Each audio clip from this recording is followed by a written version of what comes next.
Bonjour à tous, j'espère que vous allez bien. On se retrouve aujourd'hui pour notre étude sur le livre de Galates. Nous sommes à Galates 1 du verset 11 au verset 24 et j'aimerais commencer par dire que parfois on peut entendre un message vrai, être touché, puis avec le temps, d'autres voix viennent s'ajouter. Des idées qui semblent logiques, des raisonnements convaincants, des influences qui paraissent spirituelles et sans s'en rendre compte, quelque chose change en nous. On garde les mots, mais le cœur n'est plus aligné. Et dans cette suite de Galates, l'apôtre Paul nous ramène avec force à l'origine de sa foi et surtout à la source véritable de son appel. Je vais faire la lecture. Je rappelle que nous sommes dans Galates 1 du verset 11 au verset 24 où il est écrit « Je vous déclare, frères, que l'évangile qui a été annoncé par moi n'est pas de l'homme, car je ne l'ai ni reçu ni appris d'un homme, mais par une révélation de Jésus-Christ. Vous avez su en effet quelle était autrefois ma conduite dans le judaïsme, comment je persécutais à outrance et ravageais l'Église de Dieu, et comment j'étais plus avancé dans le judaïsme que beaucoup de ceux de mon âge et de ma nation, étant animé d'un zèle excessif pour les traditions de mes pères. Mais lorsqu'il plut à Dieu, qui m'avait mis à part dès le sein de ma mère et qui m'a appelé par sa grâce de révéler en moi son Fils afin que je l'annonçasse parmi les païens. Aussitôt, je ne consultais ni la chair et ni le sang, et je ne montai point à Jérusalem vers ceux qui furent apôtres avant moi, mais je partis pour l'Arabie, puis je revins encore à Damas. 3 ans plus tard, je montai à Jérusalem pour faire la connaissance de Céphas et je demeurai 15 jours chez lui. Mais je ne vis aucun autre des apôtres si ce n'est Jacques, le frère du Seigneur. Dans ce que je vous écris, voici, devant Dieu, je ne mens point. J'allais ensuite dans les contrées de la Syrie et de la Cilicie. Or, j'étais inconnu au visage des églises de Judée qui sont en Christ. Seulement, elles avaient entendu dire, celui qui autrefois nous persécutait annonce maintenant la foi qu'il s'efforçait alors de détruire, et elles glorifiaient Dieu à mon sujet. Alors ici, l'apôtre Paul insiste encore une fois sur un point. L'évangile qu'il annonce ne vient pas des hommes et ce n'est pas une répétition inutile, c'est ici une fondation. Pourquoi il insiste autant ? Parce que si l'évangile vient des hommes, alors il peut être modifié par les hommes. Il peut évoluer selon les cultures, selon les traditions, selon les opinions. Mais si l'évangile vient de Yahvé, alors il est stable, il est pur et au-dessus de toute influence humaine. Et l'apôtre Paul va encore plus loin. Il dit qu'il ne l'a même pas appris d'un homme. Il l'a reçu par révélation de Yeshua. Ça nous montre quelque chose de fort parce que la foi véritable ne se limite pas à entendre un message, ni même à le comprendre intellectuellement. Elle naît d'une révélation. On peut connaître beaucoup de choses, c'est vrai, sur Yeshua, connaître des versets, connaître la Bible, comprendre les enseignements et pourtant ne pas avoir rencontré réellement Yeshua dans son cœur. Et c'est là toute la différence. L'apôtre Paul, avant sa rencontre avec Yeshua, était extrêmement religieux. Il était engagé, discipliné, il était zélé. Il connaissait les Écritures, il respectait les traditions, mais malgré tout ça, il était complètement à côté de la volonté de Yahvé.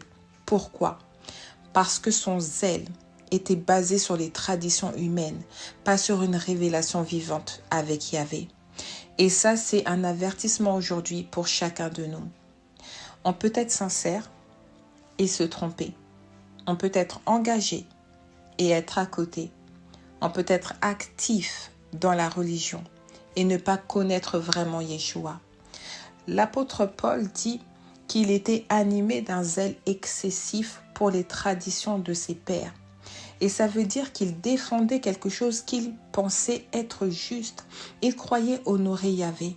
Mais en réalité, Il s'opposait à ce que Yahvé faisait réellement. C'est le danger des traditions humaines. Elles peuvent devenir si importantes qu'elles prennent la place de la volonté de Yahvé. Et parfois, on les défend avec zèle, on les défend avec passion, sans se rendre compte qu'elles nous éloignent du cœur de Yahvé. Puis, vient ce moment clé où il dit, lorsqu'il plut à Dieu de révéler en moi son Fils. Waouh, ça change tout. Tout change ici. L'apôtre Paul ne parle pas simplement d'une apparition extérieure, parce que nous savons que il a rencontré le Seigneur sur le chemin de Damas, etc. Mais ici, il parle d'une révélation, une révélation intérieure. Yeshua a été révélé en lui. Et ça signifie que sa compréhension, son cœur, sa vision ont été transformés de l'intérieur. Et c'est exactement ce que Yahvé veut faire avec nous. La foi n'est pas simplement adopter une nouvelle manière de penser, c'est recevoir une vie nouvelle en nous. C'est pour ça que l'apôtre Paul ne consulte ni la chair ni le sang. Il ne cherche pas immédiatement la validation des hommes. Il ne construit pas sa foi sur ce que les autres pensent. Attention, je vais mettre ici un petit bémol, c'est que ça ne veut pas dire qu'il rejette toute relation ou tout enseignement, mais ça montre que sa base n'est pas humaine. Aujourd'hui, beaucoup de frères, de sœurs construisent leur foi uniquement sur ce qu'ils entendent. Prédication, vidéo, enseignement. Et même si ça peut être utile, ce n'est pas suffisant. Si ta foi dépend uniquement de ce que quelqu'un d'autre te dit, elle sera fragile. Yahvé veut te parler directement. Il veut te révéler Yeshua personnellement.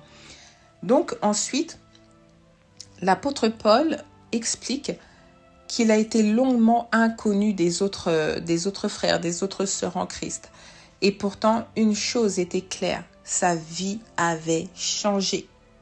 Ceux qui persécutaient annoncent maintenant la foi. Et c'est ça le vrai témoignage, pas seulement des paroles, mais une transformation qui est visible. Et remarquez bien, les églises ne glorifiaient pas Paul, elles glorifiaient Yahvé. Pourquoi ? Parce qu'il était plutôt évident que ce changement ne venait pas de l'apôtre Paul et ne venait pas de l'influence d'un homme ou d'une femme. Et c'est là un point essentiel. La vraie foi ne met pas l'homme en avant. Elle met en lumière ce que Yahvé fait dans une vie. Aujourd'hui, on peut facilement tomber dans une forme de mise en avant, montrer sa foi, montrer ses œuvres, montrer sa discipline spirituelle. Mais la vraie transformation, elle pointe toujours vers Yeshua. Elle dit, regardez ce que Yahvé a fait et pas regardez ce que moi j'ai accompli. Pour conclure, ce passage nous rappelle que la foi véritable commence par une rencontre réelle avec Yeshua, pas par une tradition, pas par une habitude, pas par une imitation. Yahvé veut révéler son Fils en nous, profondément et personnellement. Et cette révélation change tout. Elle transforme notre manière de penser, notre manière de vivre et notre manière d'aimer. Elle nous libère des traditions mortes pour nous conduire dans une relation vivante. Prenons un moment pour nous poser cette question honnêtement, d'accord ? Est-ce que ma foi vient d'une révélation vivante ou simplement de ce que j'ai appris des autres ? J'aimerais dire réellement, et c'est ma prière, que le Seigneur, que Yahvé nous attire à lui, qu'il ouvre nos cœurs et qu'il nous fasse connaître Yeshua d'une manière réelle et profonde. Telle est ma prière. Alors n'hésitez pas, nous sommes à la fin, n'hésitez pas à partager vos réflexions en commentaire, à partager cette étude autour de vous. Vraiment, soyez également ces agents de bénédiction, ces canaux de bénédiction, vraiment pour bénir tout à chacun se trouvant à vos côtés en partageant cette étude. Ok ? Et si vous n'êtes pas encore abonné, abonnez-vous afin de ne rien manquer. Shalom, c'était la prophétesse Naomi Bénon.